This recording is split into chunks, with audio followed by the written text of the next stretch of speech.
They not like us. They not like us. They not like. Oh my goodness. Has this been the biggest week in rap ever? When Like That dropped, I could not have expected something like this. I don't think anybody could have expected something like this to happen. All starting with the Control verse back in 2011. Since then, it's just been subliminal diss after subliminal diss until finally the well finally gave way. This decade-long beef is all culminating now into probably the biggest week in hip-hop potentially. Remember when we all thought Cole was soft for backing out? The narrative is completely flipped now. Everyone gets it now. They're like, nah, Cole dodged a freaking bullet. Cole dodged a nuclear bomb. I like what John Denton said about this actually. Clearly there was a phone conversation had between Kendrick and Cole where Kendrick was just like, mate, this isn't for fun. This isn't a bit of battling. This isn't who's the slickest rapper. I would recommend stepping aside. Just chill. We'll be fine. Trust me. That's what I feel like must happen. And Cole was like, you know what? I'm good. I'm good. That makes it sound more threatening than it would have been. I think Kendrick just let Cole know, I'm going in and you can be involved if you want, but listen, I'm on it. I'm on fucking smoke on a way that I don't believe that you're actually interested in. There we go. I put it better that time. And Cole's going, I'm not interested in it, mate. Appreciate the call. I'll see you later. Maybe we can have a beer in a couple of years. Drake has got to be stressing. Like, I know he's saving face, but like, there's a whole lot going on here. Like, potentially the information that Kendrick got from OVO might be false. Or Drake is just saving face because he's undoubtedly stressing right now. His image is in shambles. And then Kendrick just dropped another song last night, Not Like Us. Absolute banger. It's insane.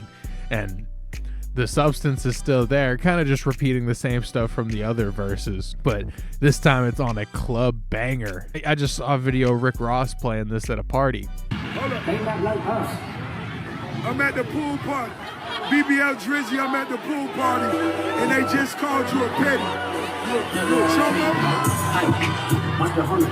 They backed it up at the party. If you're a hip-hop fan, it don't matter if you're a Kendrick fan, a Cole fan, Drake fan, we can all agree this is the most legendary moment in hip-hop, at least in the past 20 years. So I thought it would be fun if we did the tier list, the ultimate big three tier list. So here, let's pull it up. All right, I was just loading up the pictures for the tier list, and I actually found that Billboard just did a ranking of the disses, so let's look into that. I'm not going to take too much influence from that because I'm going to do my own. I'm definitely going to stray from their list, but... So, out of all the disses, they started off with number 7, Tailor Made Freestyle, which, understandable. It probably won't rank that high on my list just because, like, this is before we really knew the severity of the beef. We just knew that, I mean, really Drake was killing Kendrick at this moment when he dropped Tailor Made. However, he does, he is going through legal trouble for taking the likeness of Tupac and Snoop and, just disrespecting West Coast culture in general. So I can understand why it's the lowest ranking. Then we go 616 in LA. Which also fair, probably Kendrick's weakest, but overall, I think that it probably deserves a little bit of a higher ranking than that. Then we got Push-Ups, which really I'm surprised it's so low because out of Drake's disses, I would probably say that, I mean, I rank, we'll get into that, but I'm surprised it's so low. Not Like Us, number 4. It's overall, I guess this is probably a fair spot to put Not Like Us, overall. Then number 3, we got Euphoria, which, yeah, okay, I guess. Number 2, Family Matters, which, yeah, Family Matters should definitely be up there, being the only one that has a video to it, but also, yeah, just the amount of stuff that he responds to in here and the allegations he throws at Kendrick. Then number 1, Meet the Grams, which we probably won't have too much of a disagreement on that one. But anyways, let's get into my list. The real list. All right. So starting off, we're going to go with Control.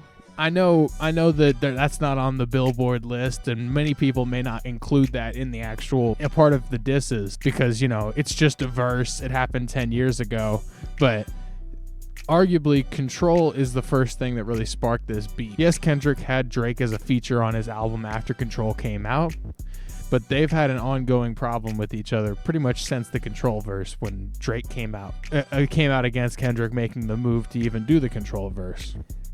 So I'm going to include it on this list. If you have a problem with it just because it's just a verse, well, Like That is just one verse on a song. So I see them as the same. I'm going to go ahead and say this is our baseline. This is the epitome of an S tier.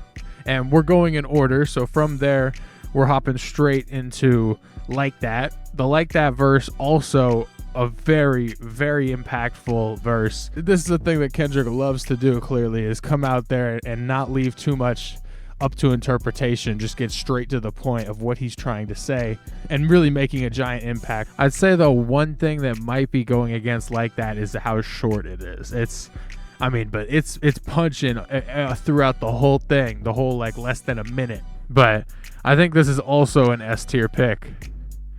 That's just to me, though. That's just to me. Because also, like, just on a musical level, both of these tracks are completely able to be replayed, completely playlistable. Control has stood the test of time, and Like That chilled out at number 1 for how long? So I would say they're both perfectly good songs as well as disses.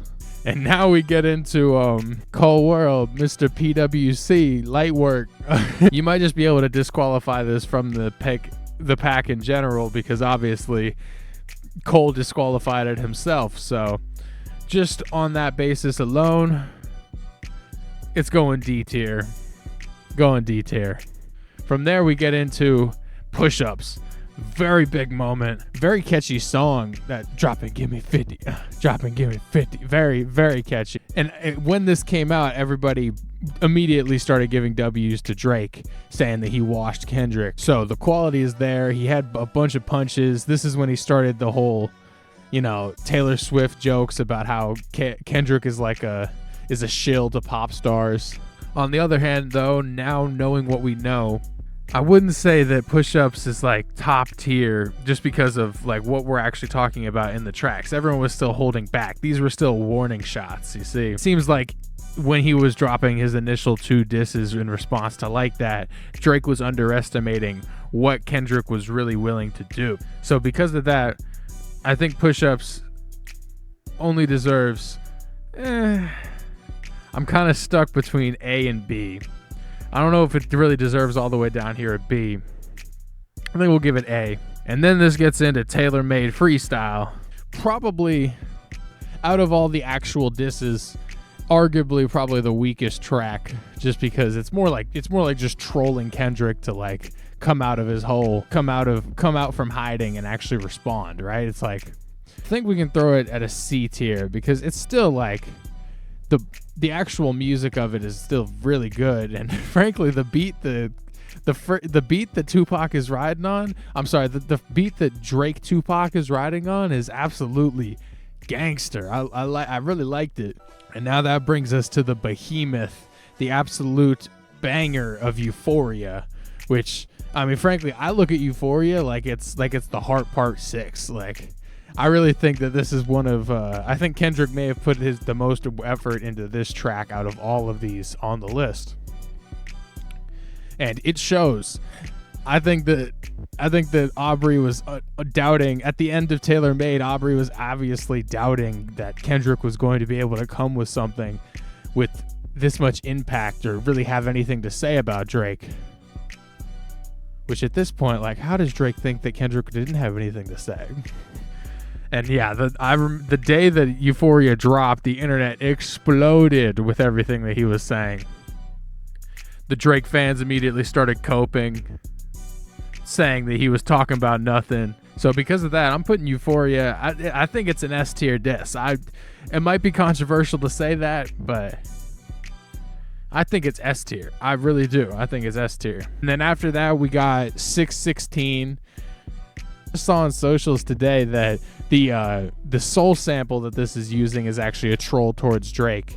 I'll throw up the video if I can find it, but Kendrick Lamar trolled Drake and Drake's dad with the 616 in LA sample. Kendrick's second Drake diss samples Al Green's What a Wonderful Thing Love Is. Al Green even tweeted a song the day Kendrick dropped 616 in LA, and the sample is connected to Drake's family. The credits for Al's song list Mabon Hodges, aka Teenie Hodges, as the guitar player. Teenie Hodges is Drake's dad's cousin and referred to himself as Drake's uncle, and fans on social media thought it was just hilarious. The crazy thing is, Drake's other uncle Larry Graham was a musician who worked with Prince. Yet another subtle connection to the Prince versus MJ narrative that K-Dot started. Let us know what you think of all the diss tracks released so far and who's winning the beef.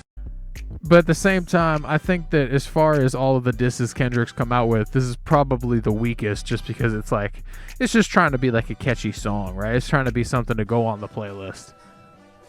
So it's going down there with Tailor Made, C tier. Then we get into Family Matters. Oh my goodness, Family Matters. This right here, I mean, one, I really appreciate that Drake decided to pull out a drill beat. And also, I mean, we saw that not only was Kendrick pulling his punches, but Drake was also pulling his punches a good bit. Because he has some allegations that Kendrick still hasn't responded to, by the way. Not only is Drake stressing, but I think Kendrick is stressing a little bit too, but you know, just trying to save face. And for that, I'd say that Family Matters also gets S tier ranking. And then from there, we get the absolute banger of Meet the Grams. Oh my goodness, Meet the Grams. Whew, this is the boogeyman Kendrick if I've ever seen him. Not only is this track just absolutely haunting, like the Alchemist instrumental, his delivery, what he's talking about, imagine violating somebody's father like that. Like, Aubrey's gonna have to grow up knowing that this track exists. Did I say Aubrey? I meant Adonis. Adonis is gonna have to grow up. I'll just leave that like that. So because of that, that's also going S tier. And then from there, we got Not Like Us, an actual club banger. I know that Pat CC was talking about how Kendrick needed to drop something that was going to be on repeat, a song for the summer, so that everybody could be clowning Drake all summer. And it seems like this is exactly what he did with Not Like Us. I don't know if you could find a more perfect example of a club banger than Not Like Us. The beat is ringing in my head right now. Granted, I would just listen to it a couple minutes. However, it is just kind of parroting the stuff that we've already heard. There's nothing new. It's just kind of saying it in a jiggy, bouncy, kind of like fun way. Fun might not be the best way to describe that, but you understand what I'm saying. And so for that level, I think it's probably right on par with Push-Ups.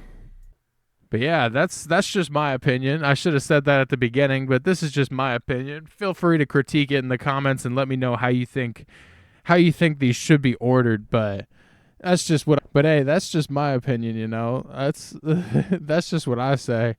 Feel free to let me know in the comments how y'all are feeling about this, but that's just my opinion. Oh my god, babe. Drake just dropped a whole new album against Kendrick. No, a whole new album? Yeah.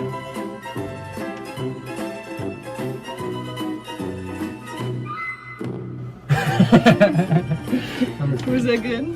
That was good. You know, Mark, I think you're beginning to grow.